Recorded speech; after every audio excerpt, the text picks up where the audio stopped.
চাঁদ সওদাগর তার প্রিয় পুত্র লক্ষিন্দরকে বাঁচানোর জন্য সমস্ত শক্তি, সমস্ত সম্পদ ঢেলে দিয়েছিলেন। দেবশিল্পী বিশ্বকর্মাকে দিয়ে তিনি নির্মাণ করালেন এক লৌহ বাসর ঘর, যেখানে কোনো ছিদ্র নেই, কোনো দুর্বলতা নেই, যেন এক অজেয় দুর্গ। চাঁদ সওদাগরের বিশ্বাস ছিল, এবার মনসার বিষাক্ত অভিশাপ আর তার ছেলেকে স্পর্শ করতে পারবে না।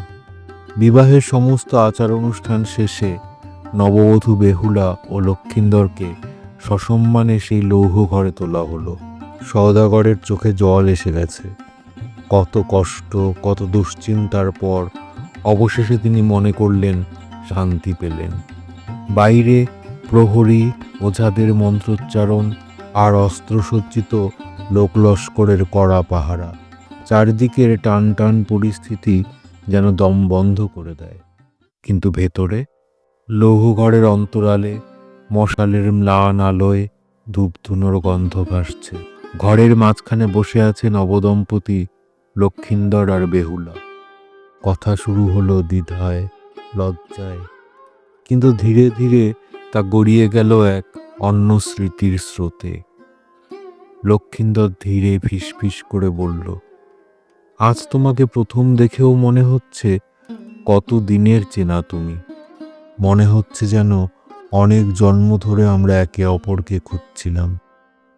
বেহুলা লজ্জা পেল, তবুও মুখের কোণে হাসি খেলে গেল।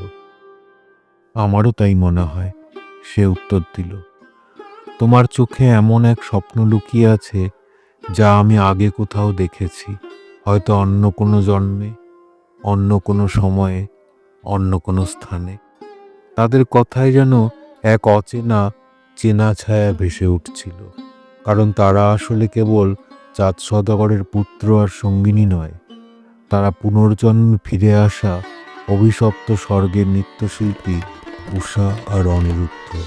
নিয়তি যেন তাদের আবার একত্র করেছে, আবারও এক অদ্ভুত পরীক্ষার জন্য।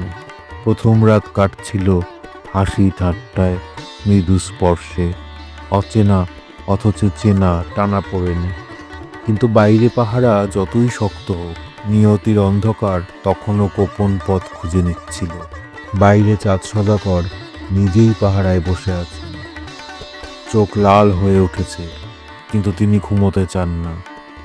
হাতে জ্বলন্ত অগ্নিশিখা, পাশে একদল সাহসী প্রহরী আর ওঝারা একের পর এক মন্ত্র জপছে। আজ কোনো সাপ কাছে ঘেঁষতে পারবে না। দেবী মনসা যদি সত্যিই দেবী হন, তবে তার শক্তিও আজ লৌহ প্রাচীরে ভেঙে যাবে, নিজেকে বোঝাতে লাগলেন সওদাগর। লোক লস্করের মুখে ভয় স্পষ্ট, তাদের চোখে প্রশ্ন।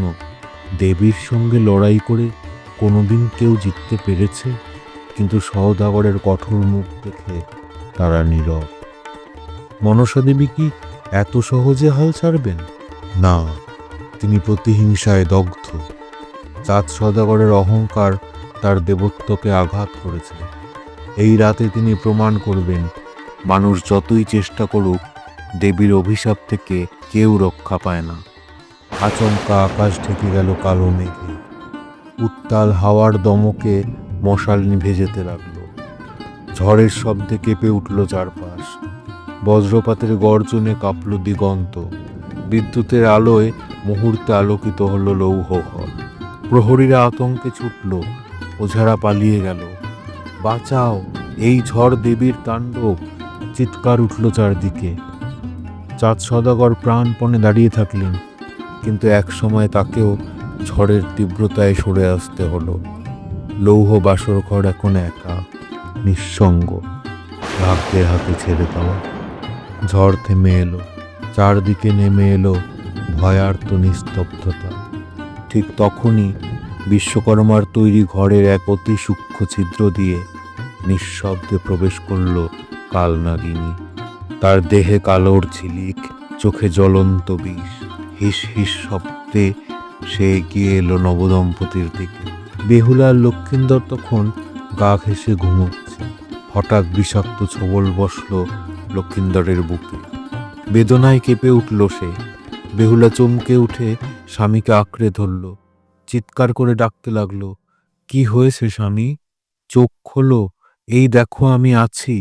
কিন্তু বিষের গতি ছিল অপ্রতিরোধ্য। কয়েক মুহূর্তের মধ্যেই নিভে গেল প্রাণপ্রদীপ। নববধূর কোলেই নিথর হয়ে গেল নববর। কালনাগিনী আবার সেই ছিদ্রপথে মিলিয়ে গেল।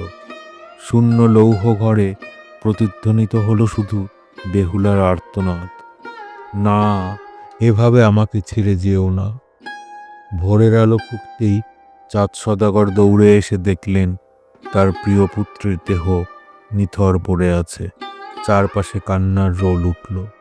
সদাগর লুটিয়ে পড়লেন মাটিতে, বুক চাপড়ে কাঁদলেন। হে দেবাদিদেব, এ তোমার কি লীলা প্রভু! আমার সমস্ত প্রার্থনা, সমস্ত সতর্কতা ব্যর্থ হলো। দুর্গম লৌহ ঘরও আমার ছেলেকে বাঁচাতে পারল না।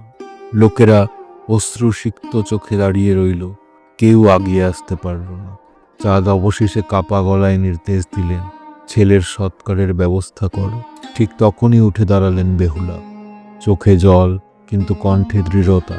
তিনি বললেন, না, ওকে আমি এইভাবে সৎকার করতে দেব না। আমি আমার স্বামীর দেহ নিয়ে ভেলায় ভেসে দেবলোক পর্যন্ত যাব। দেবতাদের কাছে প্রার্থনা করব, স্বামীকে আমি জীবিত ফিরিয়ে আনব। দেবতারা যদি ন্যায় বিচার করেন, তবে আমার এই ভালোবাসা বৃথা যাবে না। চাঁদ হতবাক হয়ে গেলেন। এ কেমন উন্মাদনা মা! মৃতকে কেউ ফিরিয়ে আনতে পারে না। আমি তো করলাম অনেক চেষ্টা, অনেক যজ্ঞ, সব ব্যর্থ। তুমি কেন নিজের জীবন নষ্ট করবে? বেহুলা শান্ত অথচ অনমনীয় চোখে তাকালেন শ্বশুরের দিকে। আমি উন্মাদ নই বাবা, আমি শুধু স্ত্রী। আর স্ত্রীর ভালোবাসা যদি নিঃশেষ না হয়, তবে মৃত্যু কখনো শেষ হতে পারে না।